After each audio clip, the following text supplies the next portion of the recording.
doing? This is second week for us in lockdown in the UK. It's all a little bit crazy, but we're all okay, fit and healthy. I hope you are too. Thank goodness for the garden, it's keeping us sane. My daughter's doing pretty well at homeschooling, although there's a little bit more Fortnite being played than usual, I will admit. And me and my husband just keep eating if we're not in the garden. So we might look very different at the end of this, but never mind. I have had lots of questions from around the world about how to create different styles of planting within a garden. And one of the questions that have come up a couple of times was how to create an exotic or tropical looking area in the garden. Now, usually I would be able to get hold of lots of plants to be able to illustrate what plant will work where, but I can't get out to the garden centre. So the only way I can think to do it is by using all the books I have in the house. So I'm going to go through some of the books showing pictures about what plants will look good to create an exotic looking border. The first book I'm going to use is my own book, Plants, Beds and Borders. I haven't looked through it in a while, it's actually pretty good.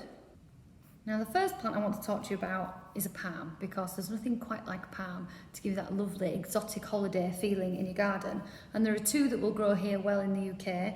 The first one is this one, Trachycarpus fortunei, and the second one is Chamaerops humilis, which is the dwarf fan palm. It is worth checking wherever you are in the world what will grow in your area. This next image has both a tree fern in it, which are amazing, native to New Zealand, and a hosta. Hostas are dead easy to look after as long as you can keep the slugs off them. So make sure you protect them with something that will keep slugs at bay. So you can use eggshells, or you can get in the UK wool pellets. So it looks like brown slug pellet, but it's totally organic and it dries the slugs up. So use something like that. But with the hosta and this nice big bold foliage and the tree fern, it automatically gives this kind of nice exotic feel. Tree ferns are not hardy everywhere in the UK, so if you do have them, you need to protect them over the winter time. But other than that, they are pretty straightforward to look after, and they do look pretty fabulous, this big umbrella of foliage at the top. There's quite a lot of other things on these pages. So I've got bamboo. This is a clump-forming bamboo, Philostachys nigra, so a nice one that will stay well behaved in the garden. Crocosmia, another plant, is a herbaceous plant. It comes back every year. It's really dead easy to look after, and it comes in these lovely hot shades of red and orange. Bronze fennel is one of my favourites. Another thing that's easy to look after. It likes sunny, well-drained soil, but it gets these acid yellow kind of plates of flower on the top. And then Haconocloa macra, which is Japanese forest grass. It looks absolutely stunning. If you plant it as a bank along a pathway, it kind of ripples in the wind a little bit like the sea would. So that's a must for me, and it's good at kind of gelling areas of planting together. So if you're not very confident in placing plants, grass is a great way to kind of blend areas together. And this is one of my favourites. This is the RHS Plants for Seasons. It's a really good book. It blocks down into seasons, so late spring, early summer, late summer, etc., and kind of runs through the whole of the years in what will be flowering at that time of year. And a must for me if you're trying to create an exotic looking garden is a Kniphofia or red hot poker. And you can get them that grow 4 foot tall, 2 foot tall. You can get some that kind of go from yellow at the bottom all the way up to orange, or some that are deep red. They're kind of like ombre flowers, if you like, but they really do look pretty fantastic, especially planted in and amongst bamboos and things like that. It's a great plant. Next book is Dream Plants for the Natural Garden by the legend Peter Dolph and Henk Gerritsen. And in here I've got Persicaria amplexicaulis, which I love this plant. I grow it in every garden I think I've ever done. I like the bright pink varieties. This is pale one, looks like rosea, but I like firetail and Fats Domino varieties. September Spires is also another gorgeous one, but they give this real kind of bold presence in the border. They look great mid-border, and they're really nice butch plants as well. They've got really nice thick leaves. They remind me a little bit of a dock leaf. So really nice big lush leaves in these hot colours and real substance and structure in the bed.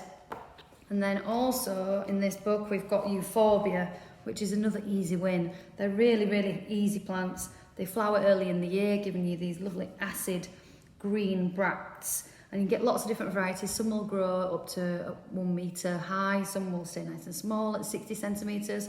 So make sure you read the label before you plant them, but it's a great plant. This is RHS Plants for Places, super reliable book. It really is helpful for any novice gardener. And I, to be honest, have gardened for 12 years and I still look at it all the time. It's a really good reminder, memory jogger, when you can't quite think of the name of a plant. This is a really good book to go to. And another must is Fatsia japonica. These are really quite common in lots of gardens, but when planting with bamboos and things like the Hakanakloa grass, it really gives you that jungle feel.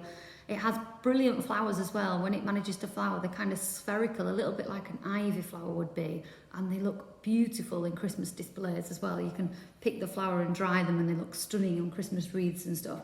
They give you this big, lush, green foliage, and it's really shiny and glossy as well. So Fatsia japonica is, yeah, a super shrub. The last book I've got is The No Maintenance Perennial Gardener by Roy Diblick.